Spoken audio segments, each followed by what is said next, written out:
Yasribdan chiqib ketayotganlarda butun xalq bu kelgan go'dakdagi ajib hididan ta'sirlanardi. Chunki bu yosh Muhammad alayhisalom qayerga kirsalar o'zidan muattar hid qolib ketardi. Hatto yosh bolalar ko'rishib qo'ysa qo'llaridan hidi ketmay turardi. Ular qaytib ketdilar, xayrlashib kuzatib qoldilar. Mana shu ketayotgan go'dak bir kuni payg'ambar bo'lib shu Yasribga kelib, Yasribni Madina-i Munawvara degan nomiga sababchi bo'lishligini bular hali bilmas edilar. Rasulimiz alayhisolatu vasallamni xayrlashdilar. Makkadan Madinaga chiqishligida Al-Abvo degan bir qishloqqa kelganlarida Omina onamizga kasallik yetdi. O'zlarini har qancha ushlab tursa ham kasallik g'olib kelaverdi. Al-Abvo degan qishloqda bir qishloq ahllaridan birlari begona bo'lsa-da, nurlik chehra, ajib bu go'dakni onasi bilan birga xonadoniga olib kirdilar. Muolaja qilib ko'rdilar, harakat qildilar, sa'iy qildilar, lekin Omina onamizni yana mashaqqat qamrab oldi. Oxiri bildilarki, dunyodan o'tish yaqinlashib qoldi. Hali dunyoda rohatini ko'rmagan ayol bu dunyoga asosiy o'zidan bittagina ish uchun dunyoni nurga to'ldirguvchi Muhammad alayhisalomni tug'ib berishlik uchungina kelgan edi. O'z vazifasini chiroyli qilib ado etgan ayol oxirgi holatda nafas olar edi. Rasulimiz alayhisolatu vasallam ko'zlarida yosh bilan o'zlari yetim tug'ilgan, onani hali rohatini ko'rmagan, go'daylik chog'ida boshqa ayolning qo'lida o'sib, endigina onaning mehriga uchraganda endi onadan ayrilishi qattiq ta'sir qilardi. Omina onamiz yotarkanlar Rasulimiz alayhisolatu vasallamning ko'zlariga qaradilar. Ko'zdan oqayotgan yoshlarni ko'rib, "Balajonim, agar tushim rost bo'lsa, siz dunyoda nurga to'ldirguvchi bo'lasiz. Sizni oxirgi marta hidlab olay" dedilar-da, mahtan holatida Rasulimizni to'yib hidladilar-da, jon taslim qildi. Mana shu Al-Abva degan joyda Rasulimiz yetimlar sultoniga aylandi. Keyinchalik payg'ambar bo'lib Makkadan Madinaga kelayotganda shu Al-Abvaga kelganda o'zlarining tuyadan tashlab dod deb yig'lab turgan ekanlar. Hatto Abu Bakr Siddiq "Ya Rasululloh, nima bo'ldi sizga?" deganda, "Ya Abu Bakr, mana shu joyda men onamdan ayrilganman. 5-6 yoshimda shu sahroda yetimlar sultoniga aylanganman. Otasiz tug'ilgan edim. Onam o'z qo'limda jon bergan. Ogoh bo'ling, kim yetimni haqqiga xiyonat qilsa, menga qilgan bo'ladi. Kim yetimni xorlasa, meni xorlagan bo'ladi. Kim yetimni boshini silasa, meni boshimni silagan bo'ladi" deb shu yerda aytgan edilar. Rasulimiz onasidan ayrilib qoldilar. Tug'ilganda nur bilan tug'ilgan bola onaga qancha baxt olib kelganini ko'rib turgan, otasining joriyasi bo'lib turgan Ummu Aymana Rasulimizni oqayotgan yoshlarini ko'rib chidab tura olmadi. Qismatni qiyinligiga, bu bolani boshiga hali go'dak turib shuncha sinovlar tushganiga bu joriya ayol chidamasdan yig'lab qoldilar. Rasulimiz alayhisolatu vasallamning onalari Al-Abvoga dafn qilindi. Endi yolg'iz Ummu Aymana o'z quchog'iga Rasulimizni o'tkazgan holatda Makkaga qarab ketdilar. 5 kun deganda Makkaga yetib keldilar. Makkada Rasulimizni obodadalari qarshi oldi Abdulmuttalib. Abdulmuttalib Rasulimizning yetim holatda qolganini eshitib qattiq qayg'urib o'zini himoyasiga oldi. 8 yoshga yetganda Abdulmuttalib ham olamdan o'tdi. Abdulmuttalib ham oxirgi holatda Rasulimizni hidlardan hidlab, qo'llaridan ushlagan holatda o'g'illari Abu Talibga Rasulimizni boqishligini topshirib, ko'zini bu dunyodan yumdilar.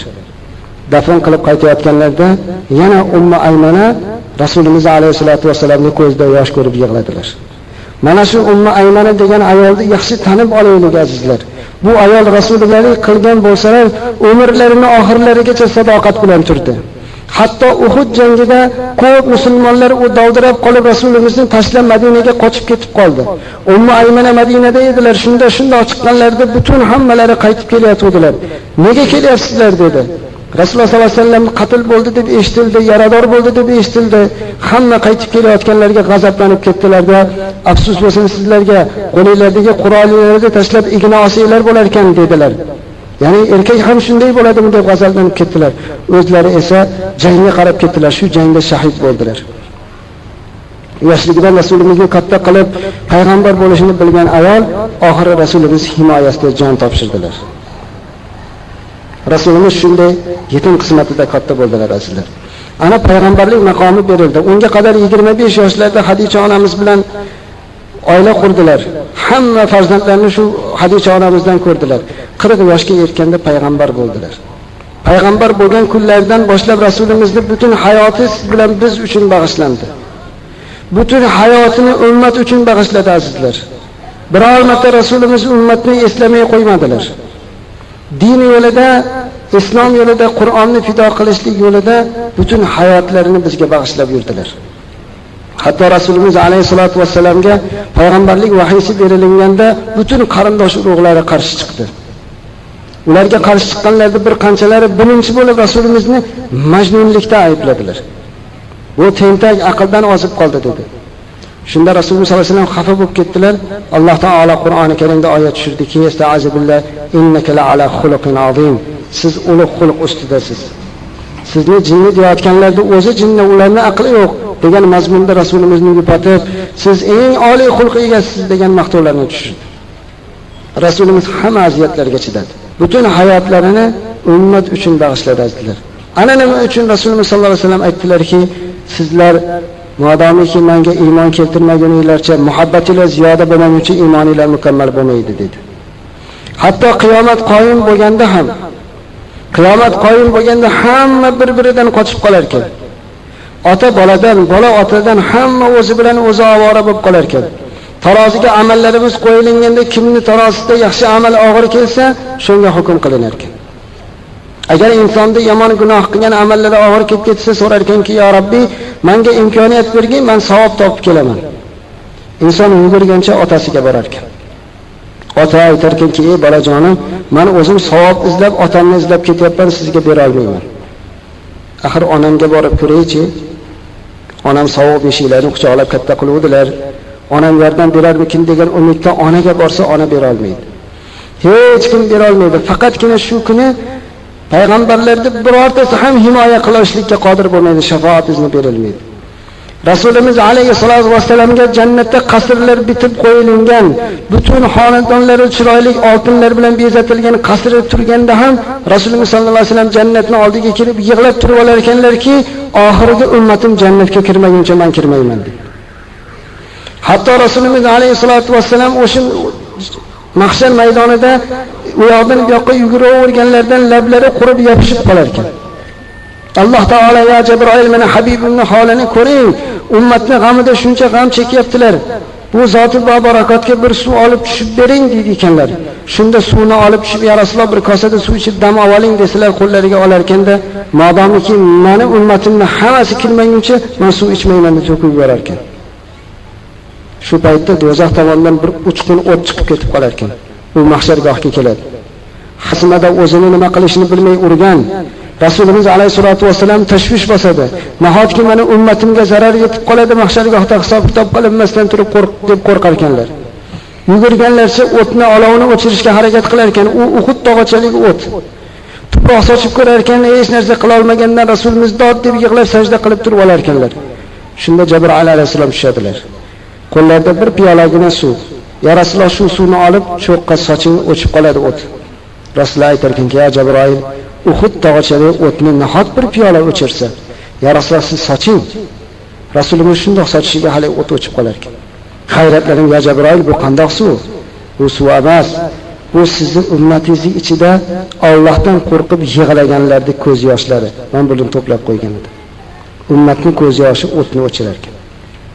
Rasulimiz alayhisolatu vassalam hayotida kulmaganlar ekan. Qahqaha otib kulmaganlar, tabassum qilganlar. Bir kuni sahobalar so'radilarki, "Ya Rasululloh, siz ham kulasizmi?" dedilar. Shunda Rasulimiz "Ha" dedilar.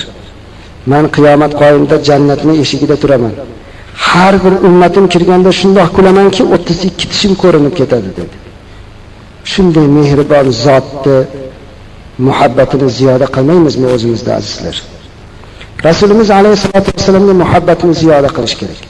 Lekin bu zotga muhabbat ziyoda qilish degani men u zotni yaxshi ko'raman, Allohumma solli ala Muhammad deb qo'yishlikni o'zi emas. Bu til shukronasi muhabbati, lekin qalbdan muhabbat bo'lish kerak.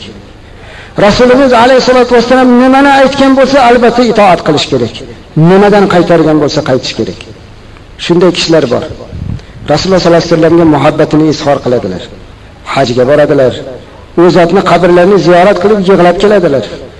Uylariga kelganda mana bunday to'y yoki boshqa narsalar qilmoqchi bo'lsa, aroq qo'yadilar. yoki shaytoniy to'y qiladilar. Baxirgi taqvodor kishilar kelib aytadi: "Ey birodar, siz Rasulullohning ummatligini da'vo qilgan, qolaversa shunday ulug' zotni qabrini ko'rgan, Allohning baytini ziyorat qilib kelgan odamsiz." Kishi javob beradiki: "Nima qilay? Bolam ekanda. Qilmayman desam bolamga rahmim keldi. Bolani yaxshi ko'rganligimdan ruxsat berib qo'ydim." Ey birodar, siz Rasulimiz alayhisolatu vasallamga muhabbatingiz ziyoda bo'lguncha iymoningiz mukammal bo'lmas ekan, nima uchun o'zingizni pushti kamaringizdan bo'lgan bolangizni ehtiyotini qilasiz, Rasulimizning ehtiyotini qilmaysiz? Agar haqiqiy mu'min bo'lsa, ey o'g'lim, sizni yaxshi ko'raman, sizni hurmat qilaman, ammo Rasulimni sizdan ko'ra yaxshiroq ko'raman. Rasululloh sollallohu alayhi vasallam harom o'tirishlarni man qildilar. Alloh man qildi, men bu narsani qila olmayman deyish kerak. Haqiqiy mu'min shunday bo'ladi azizlar. Uyida ham, yurishida ham Rasululloh sollallohu alayhi vasallamga muhabbatini ziyoda qilish kerak. Abdulloh ibn Umar radhiyallohu anhu Rasululloh alayhisolatu vasallamga shunday muhabbat qilganlardan edi. Hatto necha marotaba haj umra qilgan bo'lsalar, har doim bir joyga kelganda o'tirib olardilar. Atrofdagi ashoblar: "Siz nega shu yerda charchamasangiz ham o'tirasiz?" dedi. U kishi aytdilarki: "Meni otam hamda Rasululloh sollallohu alayhi vasallam bilan birga haj qilgan edim. Shunda Rasululloh shu joyga kelib o'tirganini ko'rganman. Ana shuning uchun ham endi men o'zimni taqvodor ko'rsatib bu kishidan o'tib ketishlikdan hayo qilaman. Shuning uchun charchasam ham, charchamasam ham shu yerda bir o'tirib qo'yaman" dedi. Mana shu ulug' sahobani farzandi bor edi. Farzandi olim edi. Ancha ibodatli edi, taqvoli edi. Lekin otalari bilan suhbat qilib o'tirib, bir hadis xususida tortishib qoldilar. Sahih hadisni otalari, "Mana bu hadis sahih" dedilar. O'g'illari: "Yo'q, bu sahih emas, bu yolg'on hadis" dedi. Chunki ey bolam, bu sahih hadis. Bu hadisni men otamdan eshitganman. Otangiz Rasululloh sollallohu alayhi vasallam do'sti edi. Holbuki bu sahih hadis dedilar. O'g'illari ilmga tayangan holatidami? "Yo'q otajon, bu sahih emas" deb hadis sahih hadisni yolg'onga chiqaraverdi. Shu holatda sahoba ikrom dod deb yig'lab yubordilar. O'g'illari hijolat bo'lib: "Ey otajon, nima uchun bunga shuncha dod deyapsiz?" dedi. "O'g'lim, sizni yaxshi ko'raman. Sizni bir kunda bir marta ko'rmasam tura olmayman. Lekin nima qilayki, Rasulullohni sizdan ko'ra yaxshiroq ko'raman. Siz hozir Rasulullohning bitta hadisini yolg'on dedingiz, endi siz bilan qaytib gaplashmaslikka qasam ichaman" dedi. Bitta hadisni inkor qilib qo'yganlik uchun shuncha yig'lab hasrat chekdilar. Bizlarchi azizlar, 30 bora Qur'onda buyurib qo'ygan buyrug'ini bir chekkaga qo'yib qo'yib, harom degan narsani iste'mol qilib turgan o'g'illarimiz, farzandlarimiz haqqiga ko'pchilik oldida chiqib duo qilamiz. Men roziman, o'g'limdan, qizimdan rozi bo'ladigan ish qildimi o'zi? Allohni rozi qildimi? Rasulimiz alayhisolatu vasallamning sunnatlarini ihyo qildimi? Bu kishiga itoat qildimi? Shunda rozilikni bilish kerak. Bizga ozgina qilib qo'ygan xizmati uchun emas azizlar. Yoki bo'lmasa boshqa ma'nolarda, birodarchilik ma'nosida, do'st yorchilik ma'nosida hammalarimiz Rasulimiz alayhisolatu vasallamning aytganini qilishligimiz, bu zotga muhabbatimizni ziyoda qilishimiz kerak. Turishimizda, ovqat yeyishimizdan tortib uxlashimizgacha, har bir nafasimizgacha Rasulimiz alayhisolatu vasallam biz o'rgatib ketdilar. Shuni qilish kerak. Islomda bejavob narsani o'zi qolmadi. Oila qurishlik deymiz. Rasulimiz alayhisolatu vasallam mana shunday valima qilishlikda bittagina qo'y so'yib to'y qilishlikni buyurdi. Boshqa to'y yo'q azizlar shariatda. Sahobalardan birlari kelib: "Ya Rasululloh sollallohu alayhi vasallam, men uylanmoqchiman, nima qilay?" dedi. Rasulimiz aytdilarki: "Muborak bo'lsin, tezda bitta qo'y so'yib to'y qiling" dedi. Davlat edi. Aytdilarki: "Ya Rasululloh, bitta qo'y nima bo'pti? Undan ham ko'proq so'yishga qodirman. Yuzlab qo'y to'y so'yishga qodirman, ko'proq so'y" dedilar. Rasulimiz aytdilarki: "Yo'q, bitta qo'y so'yasan." Sahoba 10 ta qo'y so'yishlikni so'radilar. Rasulimiz unamadilar. 5 ta so'radilar, unamadi. Oxiri hijolat bo'lib: "Ya Rasululloh, 2 ta qo'y so'yay, chunki ko'p jamoat keladi-ku" dedi. Rasulimiz alayhisolatu vasallam shuni o'rgatdilar xolos bizga azizlar. Bittagina qo'y so'yib to'y qilishlik, boshqa hech narsa yo'q bu yerda. Ortiqcha bid'at va zalolatli narsalarning keragi yo'q. Endi biz shu hadisni bitta o'ziga amal qilmaganligimiz uchun o'zbek xalqi hozir butun umrini to'y qilishlikka bag'ishlayapti. 4tadan 5tadan bolamiz bor, 3tadan 4tadan qizimiz bor. Butun topgan tutganimiz faqat to'yga. Topganing to'ylarga buyursin deb qilingan duo bizga mustajab bo'lgan shekilli.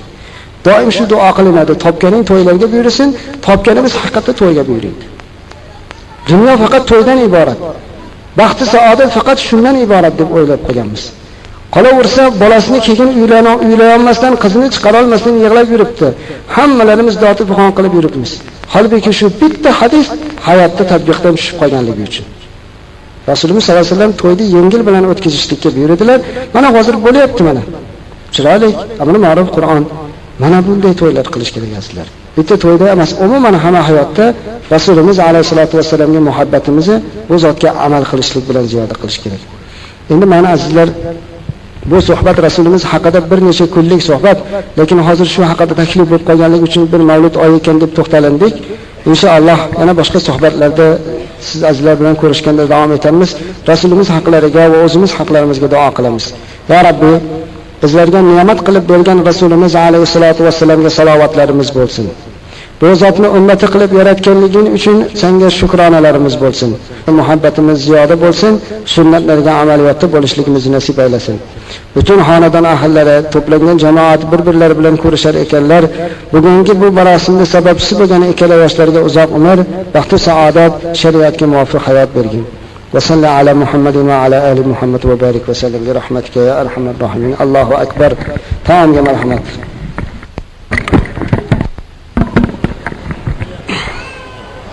Bismillahirrohmanirrohim. Azizlar, bu valimamiz ham intihosiga yetib qolibmiz. Inshaalloh hozir bu yerda qorakamlar bir Qur'on o'qib beradilar. Undan avval duo qilamiz, keyin Qur'ondan keyin yana bir umumiy duo qilib turamiz inshaalloh. Ba'zi savollar tushibdi. Azizlar, men uzr so'rayman. Savollarga javob berishlikni iroda qilmaganmiz, balki o'sha bir amr ma'ruf uchun kelganmiz. Bu savollarga sizlarda baxtlilar Abdulmajid qoraka, Isojon qoraka, Ibrohimjon qoraka degan olim kishilar bor. Ularning yurtida biz fatvo aytib ketishligimiz beodobchilik bo'ladi.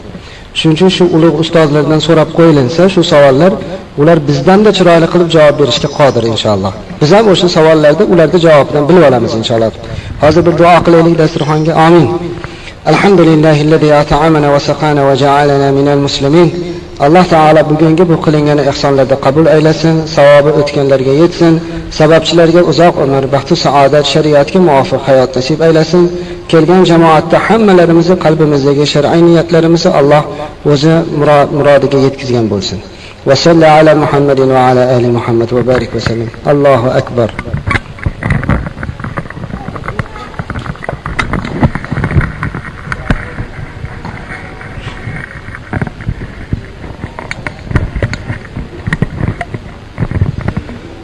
أعوذ بالله من الشيطان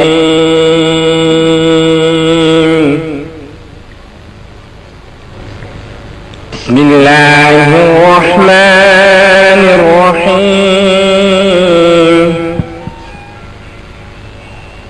ما كان محمد أبا أحد من رجالكم ولكن رسول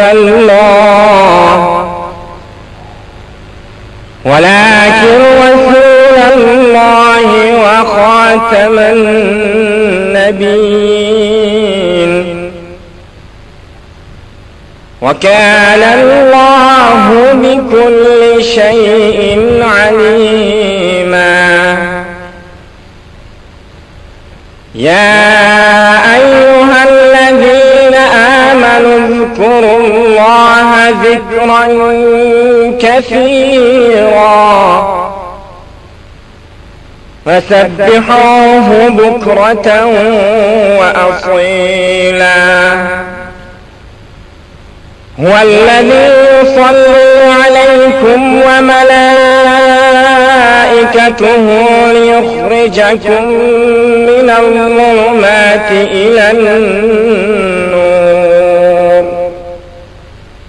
وكان بالمؤمنين رحيما سبحان ربك رب العزة عما يصفون وسلام على المرسلين الحمد لله رب العالمين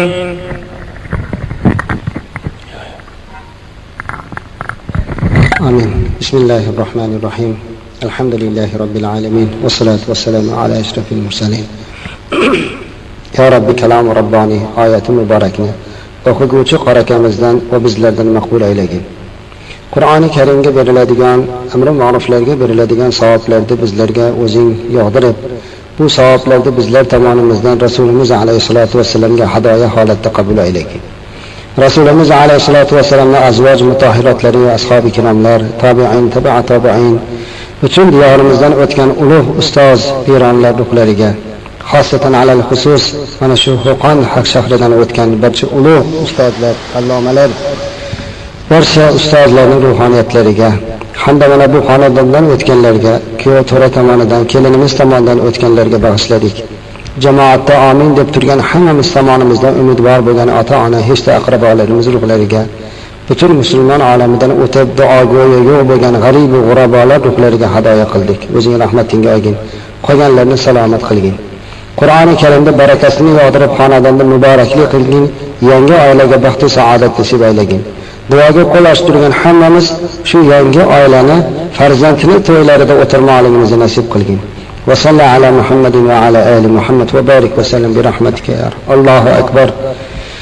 Barcha xizmat qilgan mana bu valimani o'tkazishga kuyov to'ra tomonidan bir qanchalari xizmat qilib, shu kuyov to'rani o'tkazadigan valimalarning shariatga muvofiq bo'lishligini iroda qilib, mana bir qanchalari harakat qildilar.